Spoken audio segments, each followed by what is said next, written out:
Tänane evangeelium seisab Luuka evangeeliumi 9. peatükis ja räägib Jeesuse järgimise hinnast. Ja me kuuleme selle sõna. Aga see sündis, kui Jeesuse ülesvõtmispäevad olid lähenemas, et ta hakkas minema Jeruusalemma poole. Ja Jeesus läkitas enese eele käskjalgu, need läksid teele ja tulid ühte samaarlaste külla, et talle öömaja valmistada. Aga külarahvas ei võtnud teda vastu, sest ta oli minemas Jeruusalemma poole. Seda nähes jüngrid Jaakobus ja Johannes ütlesid, Issand, kas sa tahad, et me käsime tulel taevast alla tulla ja nad ära hävitada? Temaga pöördus ümber ja sõitles neid ja nad läksid teise külla. Ja kui nad olid teel minemas, ütles keegi Jeesusele, ma tahan sulle järgneda, kuhu sa iganes läheksid. Ja Jeesus ütles talle, rebastel on urud ja taevalindudel on pesad, aga inimese pojal ei ole, kuhu ta oma pea võiks panna. Teisel ütles ta, järgne mulle, aga see ütles, luba mul enne minna matma oma isa. Ent tema ütles talle, lase surnuil matta oma surnuid, aga sina mine ja kuuluta Jumala riiki. Aga ka üks teine ütles, Issand, ma tahan sulle järgneda, kuid luba mul enne jätta hüvasti nendega, kes mul kodus on.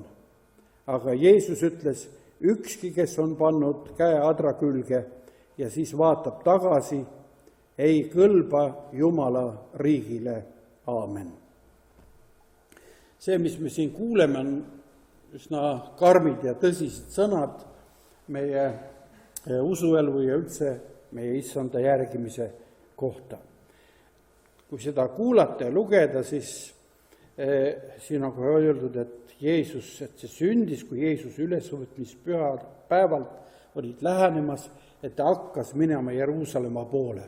Et siin algkeeles on, et hakkas otsekohe minema. Ja see otsekohene tee oligi läbi Samaaria. Aga Samaaria, nagu me Uue Testamendi ajastust teame, olivat selline ala, kus vallutuste käigus oli asustatud võõras rahvas. Ja see võõras rahvas oli segunenud juudi rahvaga ja neil oli tekkinud omaette religioon lausa, mis oli väga lähedane juutide uskumustele ja arusaamistele, aga samal ajal siiski erinev. Ja kultuskohad olid erinevad ja nii nagu see selles maailmas tänane on. Et on väga palju sarnaseid uskumusi, aga siiski suured erinevused. Ja erinevused ka rahvuslikul pinnal. Et see, mis me kuulsime, et lihtsalt neid Jeesuse saadikud ei võetud vastu, kui nad läksid kuulama, et kas ka öömaja saaks. See on ju täpselt see, mis meiega ka möödunud nädalal siin Euroopas juhtus. Et üks suur rahvas otsustas, et nemad ei taha teistega üheskoos elada. Ja et neil on teistmoodi arusaamine. Ja teised, kuidas see neil õnnestub, me ei tea. Ja me ei tahaks seda teemat siin arutada, sellest ei ole veel poliitikudki aru saanud, isegi mitte hääletajad ei ole aru saanud. Mõni ütleb, et ma hääletasin küll Euroopa Liidu vastu, aga kui ma koju läksin, siis mõtlesin, et ega minu väike hääl midagi ei loe. Aga see 3 miljonit häält või miljon, see on tähtsalt 1 200 000 oli neid siis, kes hääletasid, et lähme lahku. Ei ole vaja meil tegemist teha uutega, teistega. Ja see on huvitav, et see teema nagu läbib kogu aeg inimkonna ajalugu, ega see ei lõppe nagu ära, et see oli Samaaria ja nüüd meie oleme Eestis, et enam kõik on lihtne. Et lähevad noored Kirde-Eestisse ja teil on seal jälle see ka teema. Aga teil on see positiivne külg, et te oskate nagu mõlemat keelt ja kultuuri. Et oletegi nagu sillaks seal ja Jumal teid väga õnnistagu. Aga see ei ole nii lihtne. Nii et esimene siis see mõte pilt on ka siin, mis jüngritel tuli pärast seda, kui neid oli sealt välja visatud nii-öelda, oli see, et palume tuld ja tõrva nendele kaela. Tuld. Oli, et need linnad lihtsalt põleksid ära.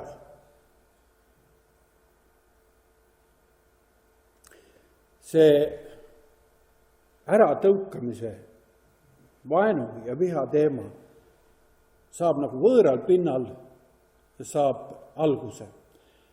Aga me teame, et Jeesus on teel Jeruusalemma. Ja see, mis seal pühade ajal juhtus, on täpselt seesama. Et see suur tähtis püha linn, täis õiget õpetust ja usku, tõukab Jeesuse välja ja laseb ta risti lüüa. See nagu Jumala kava, Jumala riigi äratõukamine on selle maailma loomuses. See võib tulla nagu poolpaganate poolelt, nagu samaarlased olid, see võib tulla ja tuleb alati ka päris paganate poolelt ja see tuleb ka kõige pühamate poolelt, kes arvavad, et nad on mitu kraadi pühamad kui kõik meie kokku ja tõukavad ära. See on valus, aga see andis Jeesusele võimaluse oma jüngritega nüüd rääkida sellest hinnast, mida me maksame jüngriks olemisel. Ja siis ta toob mõned näited. Nad võivad olla ka otseselt siit samalt teekonnalt pärit, aga see annab selles õpetuses nagu selgust meile, et mis hind see on.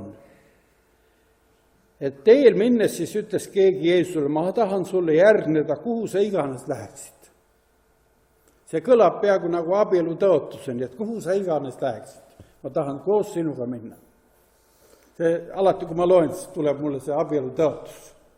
Ja on hetki, eriti kui sa alustad usuteed, et sul on niisugune innustus, et issand, et kuhu sa nüüd iganes läheksid, et ma tulen kohe sinu kaasa. Eriti palvemajja ja osadusgruppi või koos teiste usklikega on ju hea minna. Aga Jeesus läheb ka mujale. Ja see võib olla üsna raske. Jeesus ütles talle,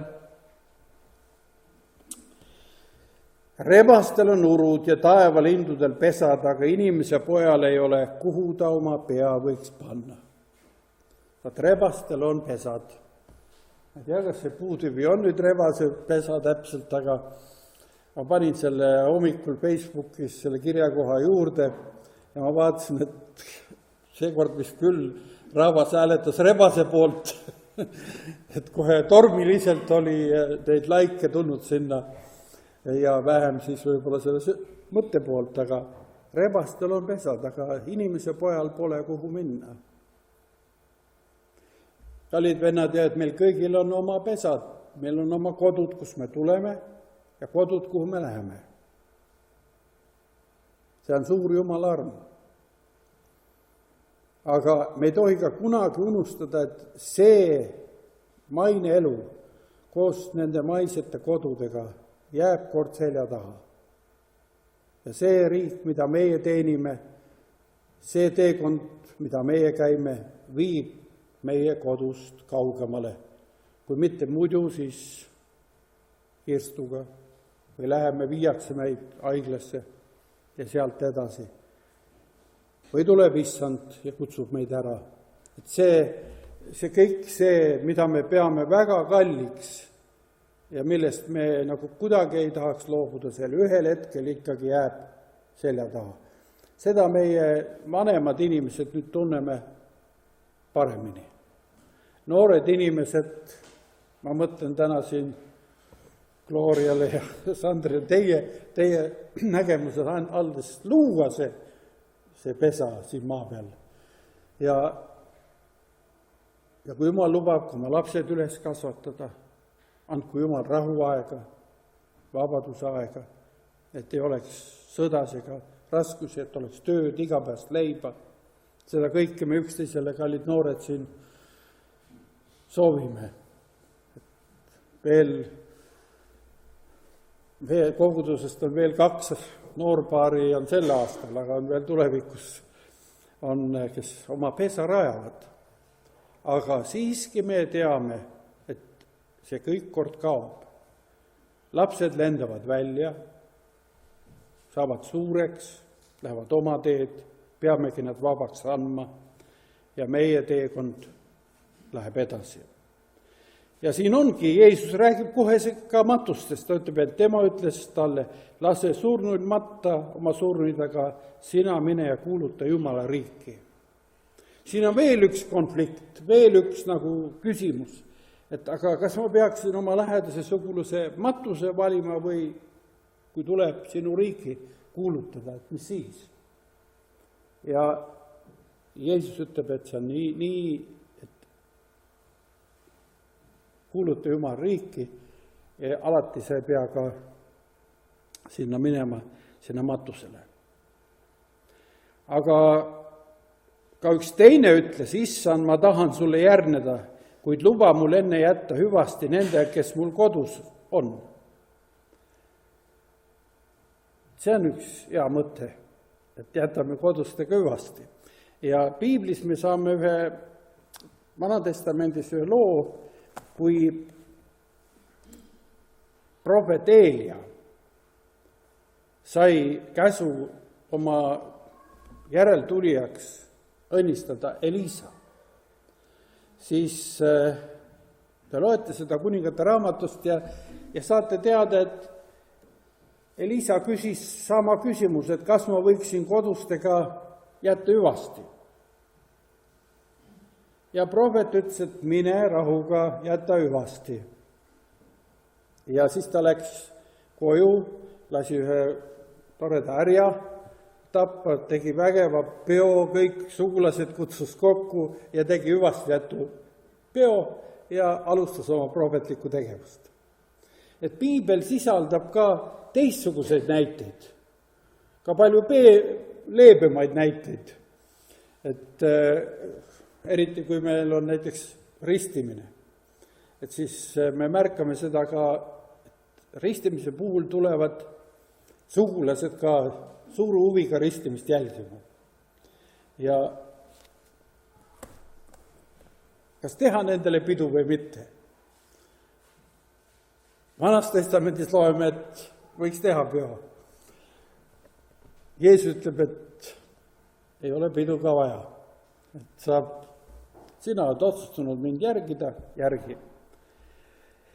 Jeesus ütleb veel enam, ükski, kes on pannud käe adra külge ja siis vaatab tagasi, ei kõlba Jumala riigile.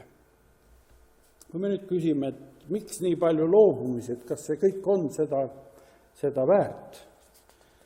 Et kindlasti, kes me oleme usuteed käinud, me saame aru, et on küll seda väärt. Ja ega issand ka kõike ühe päevaga ja korraga meilt ei nõua, aga elu käigus tulevad need hetked ette.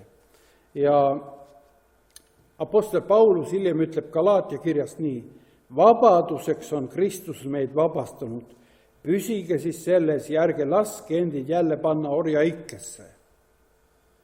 Et kõik need asjad, millest siin Jeesus kutsub tegelikult loobuma, on seotud sellega, et nad nagu kuidagi orjastavad meid. Need on need head asjad, need head teod, millest õde ka nimetas ära, mis on väga head asjad, meie perekond, meie tunded, meie kodud ja ühel hetkel vabaduse nimel, suurema vabaduse nimel tuleb see samm astuda. Et ma olen veel eilse päeva mõju all, kus me siin kantsleri ees seisime ja see algab ju sõnadega, et mees jätab oma isa ema maha ja hoiab oma naise poole ja naine jätab oma isa ema maha, hoiab oma mehe poole.